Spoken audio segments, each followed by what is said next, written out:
কৃষ্ণময় শুভ সকালের শুভেচ্ছা রইল। আমাকে এর আগে অনেকেই এই কমেন্টটা করেছে, আমার কাছ থেকে জানতে চেয়েছে কেন আমি জানি না। আর এটা যদি কেন সবার মনে এই প্রশ্নটা কেন হয় আমাকে একটু জানিও, তাহলে আমার খুব ভালো লাগবে যে আমার গুরু কে, আমার গুরুদেবের নাম কি, আর আমি ইস্কনের ভক্ত কিনা।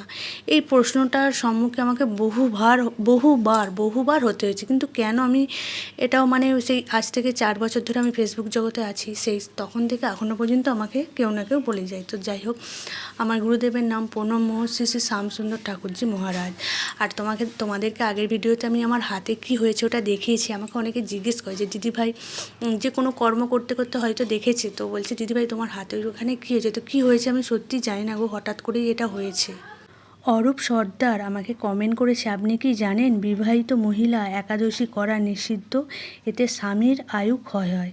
আর সোমা কুকিং আবার সেখানে ওনাকে কমেন্টে জানিয়েছেন যে সুন্দর একটা কথা বলেছেন, এটা হয়তো জানতাম না, আজকেই জানলাম। প্রথম একটু ভালোবেসে কমেন্ট করে যাবেন অবশ্যই।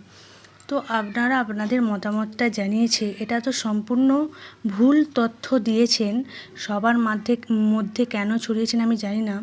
শাস্ত্রে যেটা বলা হয়েছে 8 থেকে 80 সবাই একাদশী ব্রত করার অধিকারী, আর বিধবা সধবা সবাই একাদশী ব্রত করতে পারে।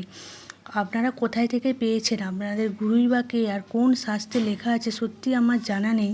আমি শাস্ত্রে পড়েছি আর আমার গুরুদেবের বচন থেকে শুনেছি যে সবাই একাদশী ব্রত করতে পারে। এরকম ভুলভাল কথা রটাবেন না।